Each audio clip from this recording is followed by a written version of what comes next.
And so we come to our last passage of Scripture, Hebrews chapter 12, verses 1 to 3. Therefore, since we are surrounded by such a great cloud of witnesses, let us throw off everything that hinders and the sin that so easily entangles, and let us run with perseverance the race marked out for us, fixing our eyes on Jesus, the pioneer and the perfecter of the faith. For the joy set before him, he endured the cross, scorning its shame, and sat down at the right hand of the throne of God. Consider him who endured such opposition from sinners, so that you will not grow weary and lose heart. Therefore, the writer or the preacher to the Hebrews says, therefore, so at this point, he's kind of turning to the listeners. He's turning to them and saying, this is what all of this means for you because of all that you've learned before, because of all of the ways that we've seen that Jesus is greater. Therefore, this is what it's going to look like for you. And so the writer turns to us.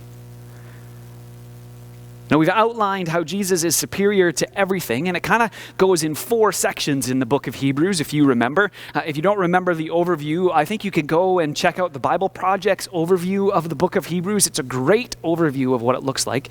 But there's basically 4 different sections in the scriptures, or in Hebrews. And the first one shows how Jesus is superior to the angels and to the Torah. The second section talks about how Jesus is superior to Moses and to the promised land. The third section is how Jesus is superior to the priesthood of Aaron and to the sacrifices. And the last section talks about how Jesus is superior to the temple and to the Sinai covenant. And all of these things, the writer has 2 particular goals. First, to remind us just how amazing and how incredible Jesus is.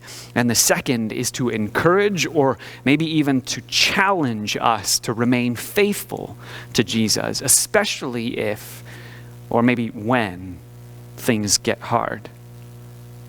The main goal of this book is to have an impact on its readers, to actually shape and change our lives, not just to give us information about who Jesus is, but to have that information actually reshape the way that we engage in the world, to make a difference and to shape us into the people who reflect Jesus. Therefore, the writer says, since we are surrounded by such a great cloud of witnesses, all of those who have learned to trust God, then let us throw off everything that hinders and the sin that so easily entangles. Let's give up the ways in which we see ourselves as most important. Let's give up our selfishness. Let's give up our anger. Let's give up our bitterness. Let's give up our complaining. Let's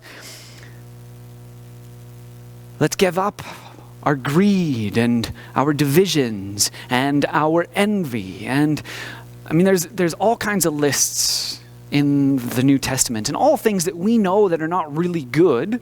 We justify them in the moment often, and we find all kinds of ways to say, well, it's not really that bad that I'm doing this kind of thing. But deep down, we know these things, especially when you label them correctly, are not right. So the writer says, come on, let's move on from these things. Let's leave those behind. That is not the new creation that God calls us to, and they hinder our movement. Instead, let's pursue the good things. Let's pursue the fruit of the Spirit. Let's allow and cooperate with the Spirit to have good things grow in us.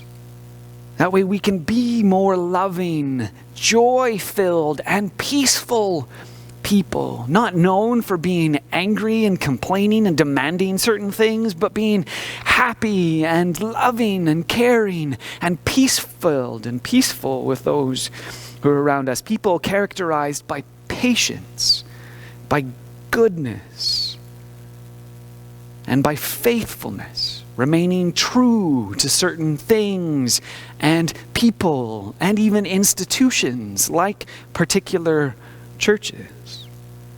Let's be gentle and self-controlled so that the world will see the new creation being born in us, so that when they see us, not just us as individuals, but us as a whole community, they will see what it looks like to be reflected or to reflect Jesus. Let us throw off everything that hinders and the sin that so easily entangles, and let us run with perseverance the race marked out for us, fixing our eyes on Jesus, the author and perfecter of the faith. And the writer says, look, we need to work hard at maintaining and pursuing our life, but the thing that we need to keep in focus primarily is not any of these other things that Jesus is superior to.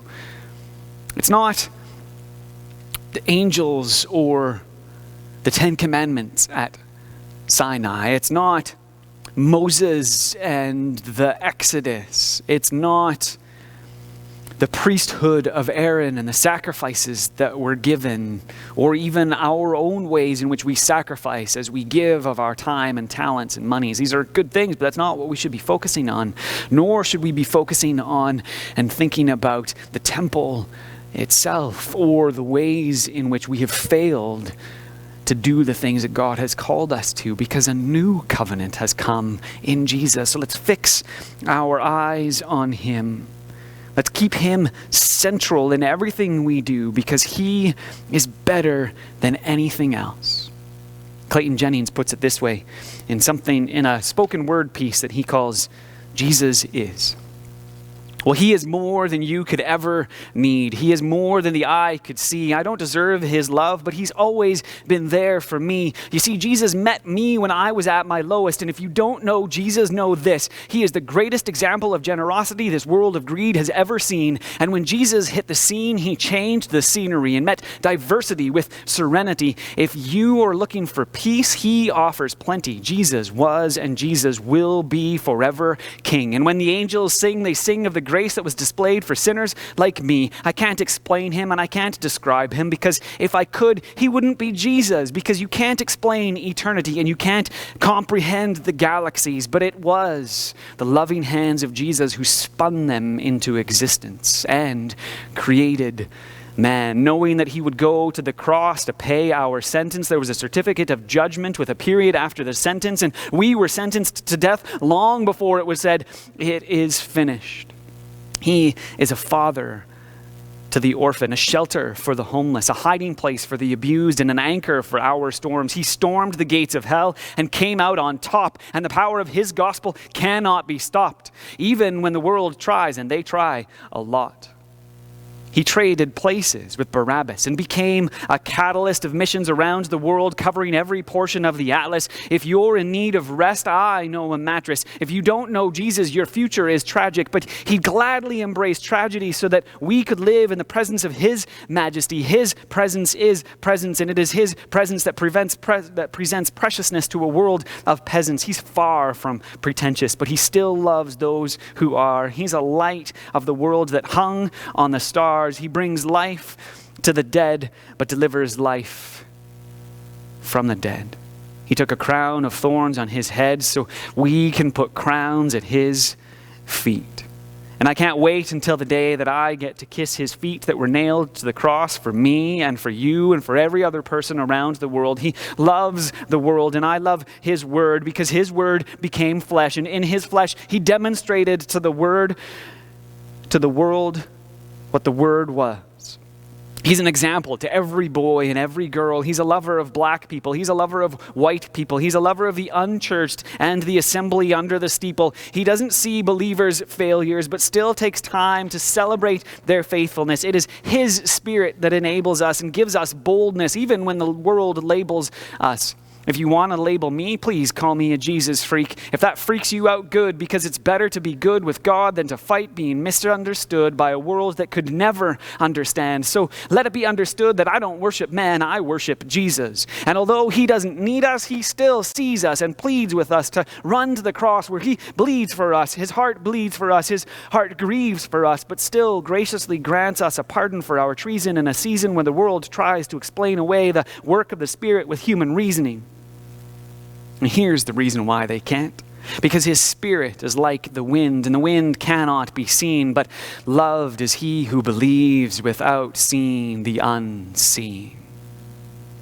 I'm telling you, Jesus is something. He's something more. He's something great. And if you want to know him, you don't have to wait. He stands at the narrow path with a key to the gate, and all you have to do is reach out and embrace his grace. I don't care who is president. I have a king who is always present. I don't care who hosts musicals and celebrities. The voice of the Lord will always be the sweetest melody. I don't care who owns the riches of the globe. My Jesus has more wealth than more ruby on his robe.